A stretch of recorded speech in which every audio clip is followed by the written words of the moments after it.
I still remember the scream. It wasn't the kind of scream that rises in panic. No, it was too deliberate, too stretched out like it had been clawed out of her soul. It rose through the trees like a dying prayer, and then silence. When we got to the compound, her footprints had already vanished. The ground, damp from early morning dew, held no trace of her, as though the earth had swallowed her whole. And it had. But I'm getting ahead of myself. Let me take you back to the beginning, to the market that started it all, Ik Market, in the town of Imodef. They say Ik Market is a place of spirits. Not ghosts, not the angry kind, but spirits with rules of their own. Some walk among us in borrowed flesh, some watch from the shadows, and some fall in love. Adaeze, the girl with the moon-shaped scar above her brow, was always different. Her father used to say she was born on the wrong side of twilight. She was drawn to strange things, old stories, broken clocks, cracked mirrors. Things that didn't quite fit in the world. It started innocently. She saw him first under the shade of a mango tree beside the cloth seller's stall. Tall, dark, eyes like something that had seen both joy and grief. He wore a white shirt, immaculate despite the chaos of market dust, and when he smiled, Adaeze said, "My heart left my body and stood beside him." She began to see him every Ik Market. Only then. Nowhere else. Not on Kwo, not on Ori, not even on Sunday service. Just Ik. Who is he? Her mother asked one afternoon while plaiting her hair. Adaeze shook her head. He told me his name is Obina. He lives close by, but he says he doesn't come out often. Her mother's hands froze. Obina. Yes, Adaeze smiled. Isn't it a beautiful name? Her mother didn't respond. But I remember her eyes grew dark that day, like a cloud passed over them. It wasn't long before the rumors began. That Adaeze would vanish on market days, only to return with her feet dusty and eyes glazed like someone coming out of a deep trance. That she laughed at things nobody else could hear. The village priestess, Mama Ifinanya, warned her. Some people only exist in places. Some people belong to places. Ik Market is not just a market. It's a threshold. And that man, he is no ordinary suitor. But love, real or cast, makes people foolish. So, Adaeze followed him. On the 7th market day since they met, Obini touched her chin and said, "Would you like to see my home?" She nodded. They walked through winding paths behind the yam stalls, into a part of Imodef that even children knew to avoid.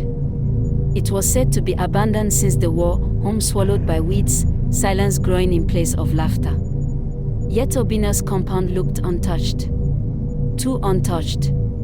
His house stood in the middle, white walls shining in the setting sun, no rust on the gates, no dust on the windows. Almost frozen in time. He welcomed her inside. It smelled of camphor and roses. And behind the laughter and playful teasing, Adaeze said something felt off. The mirrors didn't show her reflection. The walls absorbed her voice. And every corner had a framed photo of the same family, Obina, a woman, 2 children. When she asked, "Who are they?" he smiled and said, "My memory." Then the lights went out. But when she didn't return that evening, we knew something was wrong. Her mother, shaking with rage and fear, went to Mama Ifinanya, the blind priestess who hadn't stepped outside in 10 years. Mama Ifinanya opened her milky white eyes and said, "You let her touch the dead. You watched her fall in love with a wand." That's when we knew Adaeze had followed a ghost. We gathered men, cutlasses, torches. We went to the path near the old compound. What we found was impossible.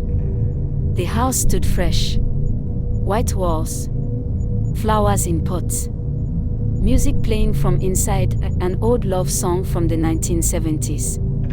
And Obina was there, smiling, welcoming us. But the moment we stepped in, the music warped. The floorboards groaned. And in one of the rooms, we saw them, photographs that should not exist, Adaeze in a wedding dress, holding hands with Obinna, standing next to children with her smile. But these pictures were wrong. They were yellowed and cracked like they had aged decades. And Adaeze hadn't even been missing for 2 days. Suddenly, the door slammed shut. We turned, but Obinna was gone.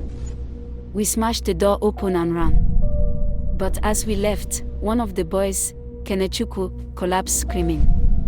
His palms were burned. He had picked up a comb from the dresser, and it had branded him with something that looked like a market tally, .K.47. Later, Mama Ifinanya told us what it meant. .K.47, equal 47, the 47th so claimed by Ik. Adaeze was the 47th. Weeks passed. But strange things kept happening. People started seeing Adaeze on market days. At first, she stood far away. Then closer. Then she began speaking to others. Men. Always men. One boy went missing. Then another. So we did what our ancestors would have done. We dug. In the ruins of the old Okeke compound, we found a chamber. Not just a burial site, but an altar. Bones. Wedding rings.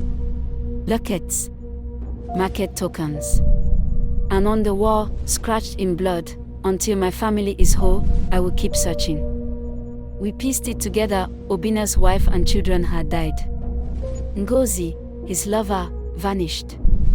His spirit was trapped, replaying the pain over and over. But something in Ik Market gave him strength, a portal. And every few years, he came back, searching for a bride to replace the one he lost. Adaeze became his bride.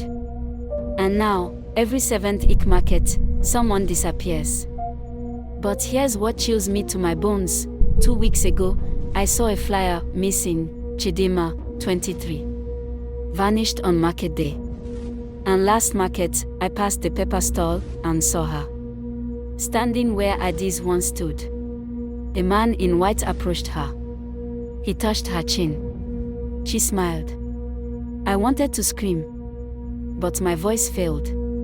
Because I realized something. He's building a family. Not one. Not two. He's building a village of the dead.